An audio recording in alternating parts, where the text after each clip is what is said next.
Hi friends, app to talks YouTube ఫ్యామిలీకి స్వాగతం సుస్వాగతం. సో ఏఎల్పి సిబిటి 2 ఎగ్జామ్స్ అనేవి మనకు 2 డేస్లో జరుగుతున్నాయి. ఒకటి ఫస్ట్ సెకండ్న 2 షిఫ్ట్లో ఎగ్జామ్ జరుగుతుంది. అలాగే 6th మనకు ఎగ్జామ్స్ అనేది 2 స్లాట్స్ ఇచ్చేశాడు.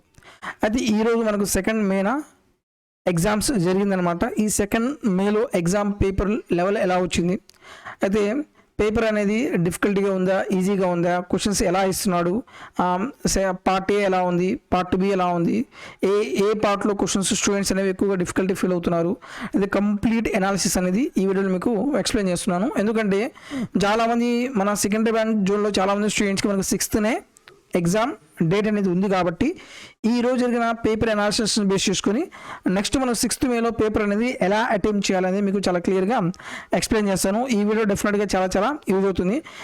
ఎవరైతే స్టూడెంట్స్ ఏఎల్పి సిబిటి 2 ఎగ్జామ్ రాస్తున్నారో వాళ్ళందరికీ మన వీడియో అనేది షేర్ చేయండి. ఎందుకంటే మనకు పేపర్ అనేది ఎలా అటెంప్ట్ చేయాలో తెలియాలి. చాలామంది బాగా ప్రిపేర్ అవుతున్నారు. నెక్స్ట్ ఏం చేయాలి, ఇంకా ఎగ్జామ్ పాయింట్ ఆఫ్ వ్యూలో పేపర్ ఎలా అటెంప్ట్ చేయాలి, మనం మైండ్ని ఎలా కంట్రోల్ చేయాలి, క్వశ్చన్ పేపర్ని ఎలా అటెంప్ట్ చేయాలి, ఈ స్ట్రాటజీ కొంచెం తెలియాలి. ఈ స్ట్రాటజీ నేను ఈ వీడియోలో మీకు ఎక్స్ప్లెయిన్ చేస్తాను. ఎక్కడ వీడియో స్కిప్ చేయొద్దు, ఎండ్ వరకు చూడండి. వీడియో స్టార్ట్ చేసే ముందు మీరు మన యూట్యూబ్ ఛానల్ని ఫస్ట్ టైం చూస్తున్నట్లయితే దయచేసి సబ్స్క్రైబ్ చేసుకోండి. అలాగే పక్కనే ఉన్న బెల్ ఐకాన్ని ప్రెస్ చేయండి. ప్రతి ఒక్క అప్డేట్ అనేది మీరు మిస్ అవ్వకుండా ఉంటారు. సో ఫస్ట్ పాయింట్ ఏంటంటే అసలు ఓవరాల్గా పేపర్ లెవెల్ అనేది ఎలా వస్తుంది చూడండి. సో ఇప్పుడు వరకు మనం అబ్జర్వ్ చేస్తే సిబిటి 1 షిఫ్ట్ 1 అనేది ఈజీ టు మీడియం అని చెప్తున్నారు. సో ఈజీ టు మీడియం అయితే సో చాలామంది స్టూడెంట్స్ ఏం చేస్తారు, ఎక్కువ క్వశ్చన్స్ అనేవి అటెంప్ట్ చేయడానికి పాసిబిలిటీ ఉంటుంది. ఓకే, సో ఇప్పుడు 6th మేన జరిగిన స్టూడెంట్స్, సో సెకండ్ మేలో చాలామంది స్టూడెంట్స్ ఈజీగా వచ్చింది, ఎక్కువ క్వశ్చన్స్ అటెంప్ట్ చేశారు, మనం కూడా ఎక్కువ క్వశ్చన్స్ అటెంప్ట్ చేయాలి. ఇది మైండ్ సెట్ని తీసేయండి. ఎప్పుడైనా సరే మన పేపర్ లెవెల్ అనేది ఈజీగా ఉందా, డిఫికల్టీ ఉందా, అది పక్కన పడేసేయండి. చూడండి, ఇప్పుడు ఈజీగా ఉంటే ఎక్కువ అటెంప్ట్ చేస్తారు, డిఫికల్టీ ఉంటే తక్కువ అటెంప్ట్ చేస్తారు. ఇంకోటి మనకు 2 డేస్లో ఎగ్జామ్ జరుగుతుంది కాబట్టి కంపల్సరీగా ఉంటుంది, నార్మలైజేషన్ అనేది ఉండొచ్చు. మీరు క్వశ్చన్ పేపర్ అనేది ఈజీ ఉన్నా, డిఫికల్టీ ఉన్నా, మీడియం లెవెల్లో ఉన్నా సరే మీరు ఏం మెయింటైన్ చేయాలి, యాక్యురసీ లెవెల్ మెయింటైన్ చేయండి. ఎందుకంటే రేపు మనకు జాబ్ వచ్చేది పార్ట్ ఏ మీదే. మనం పార్ట్ ఏ మనకు మంచి స్కోర్ రావాలి. పార్ట్ బి అనేది జస్ట్ ఓన్లీ క్వాలిఫింగ్ నేచర్ మాత్రమే. పార్ట్ బి మీరు క్వాలిఫై పోయి పార్ట్ ఏలో మీకు మంచి స్కోర్ కానీ వస్తే డెఫినెట్గా మీకు జాబ్ రావడానికి ఎక్కువ ఆస్కారం ఉంటుంది. మీకు జాబు రావడానికి ఏం చేస్తారు, మీకు పార్ట్ ఏలో నుంచి 70% మార్క్స్ తీసుకుంటారు. అలాగే నెక్స్ట్ సైకో టెస్ట్ నుంచి ఒక 30% మార్క్స్. ఓకేనా, సో మీరు పార్ట్ ఏలో మంచి స్కోర్ వస్తే సైకో టెస్ట్లో కొంచెం స్కోర్ చేసినా సరే మనకు పాసిబిలిటీ ఉంటుంది. అందుకని మీరు దయచేసి యాక్యురసీ లెవెల్ మెయింటైన్ చేయండి. పేపర్ లెవెల్ ఈజీ ఉన్నా, డిఫికల్టీ ఉన్నా, వాళ్ళు ఎక్కువ క్వశ్చన్స్ పెట్టారు కదా, మనం కూడా ఎక్కువ క్వశ్చన్ పెట్టాలి అని మైండ్ సెట్ తీసేయండి. ఈ పాయింట్ మాత్రం మైండ్లో ఫిట్ చేసుకోండి. ఓకేనా, సో పేపర్ డిఫికల్టీ వచ్చిందంటే అందరికీ డిఫికల్టీగానే ఉంటుంది. అందరూ తక్కువ క్వశ్చన్స్ అటెంప్ట్ చేస్తారు, మనం కూడా తక్కువ క్వశ్చన్స్ అటెంప్ట్ చేయాలి. First point. నెక్స్ట్ మనం సెక్షన్ వైజ్గా క్వశ్చన్స్ అనేది ఇస్తున్నారా, సో సెక్షన్ వైజ్గా క్వశ్చన్స్ అనేది ఇవ్వరు. అయితే మన రైల్వేలో గేమ్ ఇదే అనమాట. మనకు సెక్షన్ వైజ్గా ఇస్తే సో టకటక పెట్టేసి వెళ్ళిపోతారు. బట్ ఇక్కడ రైల్వేలో సెక్షన్ వైజ్ క్వశ్చన్స్ ఉండవు. సెక్షన్ వైజ్గా క్వశ్చన్స్ లేనప్పుడు మనం ఏం చేయాలి, కొన్ని క్వశ్చన్స్ స్కిప్ చేయాలి, కొన్ని క్వశ్చన్స్ వదిలేసేయాలి, కొన్ని క్వశ్చన్స్ చూడగానే పెట్టేసేయాలి. ఓకే, ఇలా మల్టిపుల్ టైమ్స్ మనం క్వశ్చన్ పేపర్ అనేది చదవాలి. ఎలా చేయాలి, మీరు స్టార్టింగ్లోనే మీకు బేసిక్ సైన్స్ అండ్ ఇంజనీరింగ్ డ్రాయింగ్లో క్వశ్చన్స్ వస్తే చేయండి, లేకపోతే వదిలేసేయండి, కళ్ళు మూసుకొని పెట్టేయద్దు.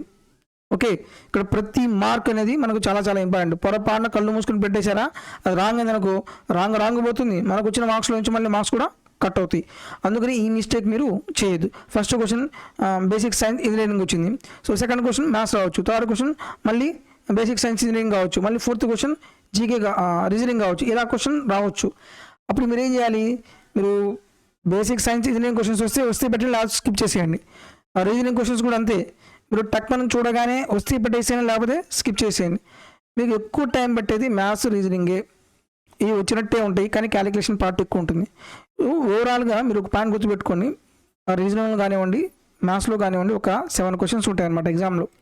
7 క్వశ్చన్స్ చాలా డిఫికల్ట్గా ఉంటాయి. డిఫికల్ట్ ఇన్ ద సెన్స్ ఆ టైంలో మీరు క్వశ్చన్స్ చేయలేరు. ఎవరైతే ఈ 7 క్వశ్చన్స్ అనేవి స్కిప్ చేస్తారో వాళ్ళకే జాబ్. అంతేగాని అక్కడ మీరు ఈగోకి వెళ్ళి ఈ క్వశ్చన్ నాకు ఎందుకు రావట్లేదు, స్టార్ట్ నుంచి ఒక 10 క్వశ్చన్స్ బాగా చేశాను, ఈ క్వశ్చన్ కూడా చేయాలని ఈగోకి వెళ్ళారా, జాబ్ వదిలేసుకోండి. ఓకేనా? సో మీరు ఏం చేస్తారంటే ఏదైతే క్వశ్చన్స్ మీరు డిఫికల్టీ అనుకుంటున్నారో, ఏవైతే క్వశ్చన్స్ మీరు క్యాలిక్యులేషన్ పార్ట్ ఉంది అని మీరు అనుకుంటున్నారో ఫస్ట్ మీరు స్కిప్ చేయండి. ఫస్ట్ రీడింగ్లో ఎప్పుడు క్వశ్చన్స్ చేయొద్దు, క్వశ్చన్ స్కిప్ చేసి నెక్స్ట్ రీడింగ్లో మొత్తం ఒకసారి పేపర్ మొత్తం చదివిన తర్వాత మీకు ఒక ఐడియా వస్తుంది పేపర్ లెవెల్ ఎలా ఉందో. నెక్స్ట్ సెకండ్ రీడింగ్లో అప్పుడు చేయాలి. సో సెకండ్ రీడింగ్లో ఏ క్వశ్చన్స్ మనం పెన్ను పెట్టి చేయాలి, ఏ క్వశ్చన్ మనం పెన్ను పెట్టి చేసినా సరే ఎక్కువ టైం పడుతుందో ఆ క్లారిటీ వస్తే చాలు. ఓకేనా? నెక్స్ట్ మనం పార్ట్ ఏ పార్ట్ బి ఉంది. ఈ పార్ట్ ఏ మధ్యలో ఏమైనా టైం గ్యాప్ ఉంటుందా అంటే టైం గ్యాప్ ఉండదు. మీరు పార్ట్ ఏ కంప్లీట్ అయిన వెంటనే మీకు పార్ట్ బి అనేది స్టార్ట్ అవుతుంది. అంటే మనకి ఏమవుతుందంటే ఈ కంటిన్యూస్గా మనం ఎగ్జామ్లోనే ఉండాలి.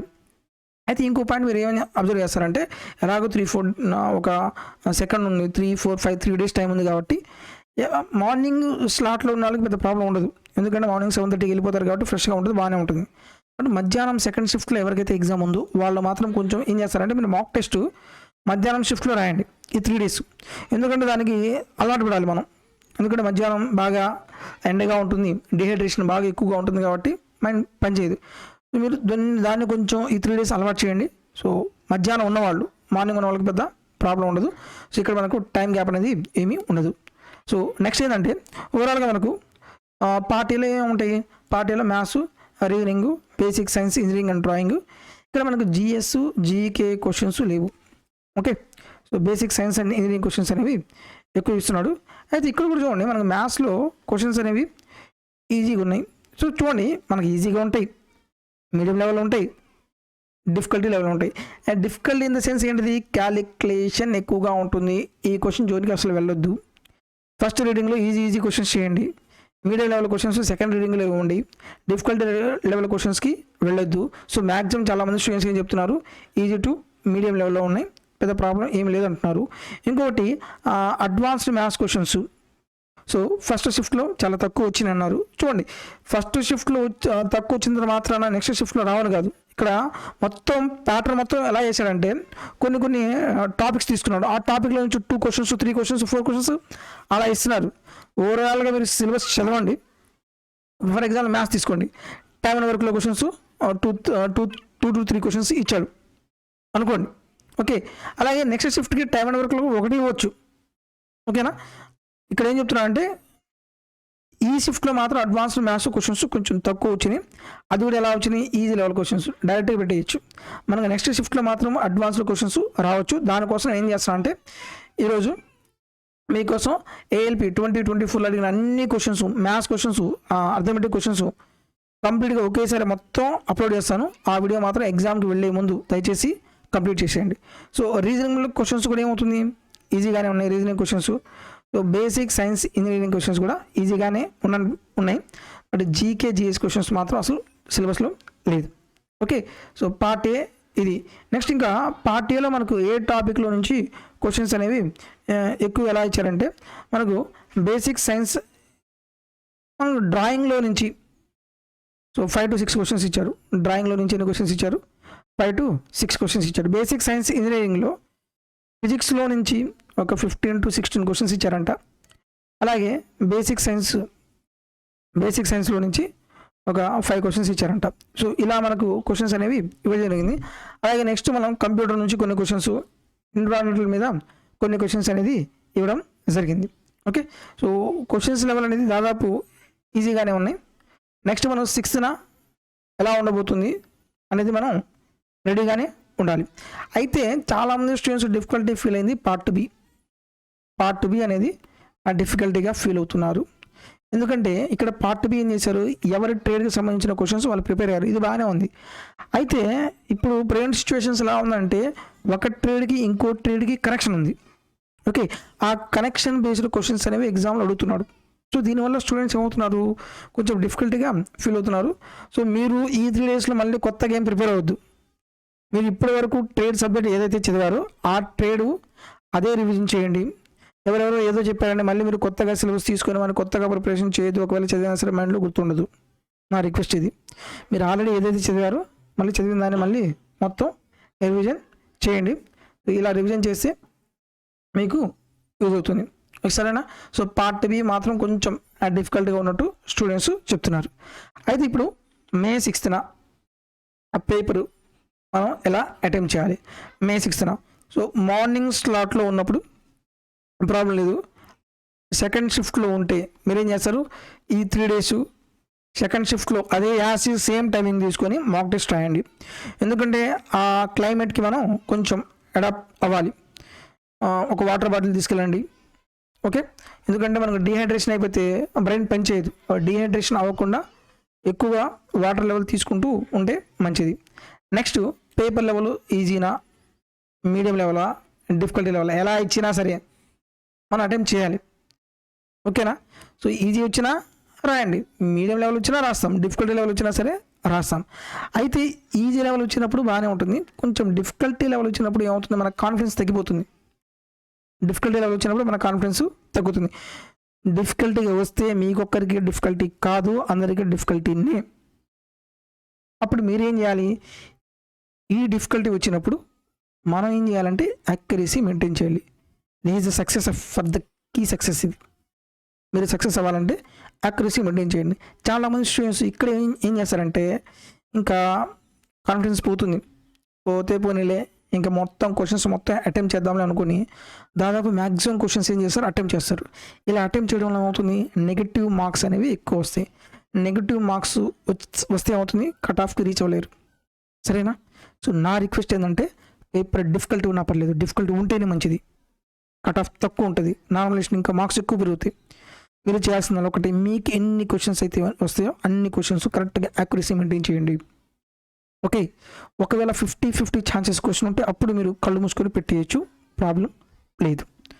సో ఇది పేపర్ షిఫ్ట్ 1 అనాలిసిస్ అనమాట. షిఫ్ట్ 2 ఒక వస్తే అది కూడా ఎక్స్ప్లెయిన్ చేస్తాను. సో మీరు చేయాల్సిన ఏంటంటే ఈరోజు మీకు ఆల్రెడీ నేను అర్థమెటిక్లో క్వశ్చన్స్ అన్ని చాప్టర్స్ ఒక వీడియో అప్లోడ్ చేశాను, ఆ వీడియో చూడండి.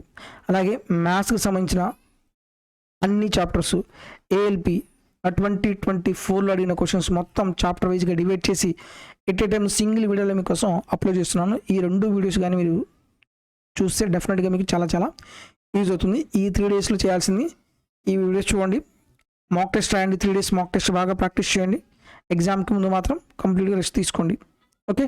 సో వీడియో మాత్రం దయచేసి మీ ఫ్రెండ్స్కి ఎవరైతే ఎగ్జామ్ రాస్తున్నారో వాళ్ళకి షేర్ చేయండి. Thank you for watching.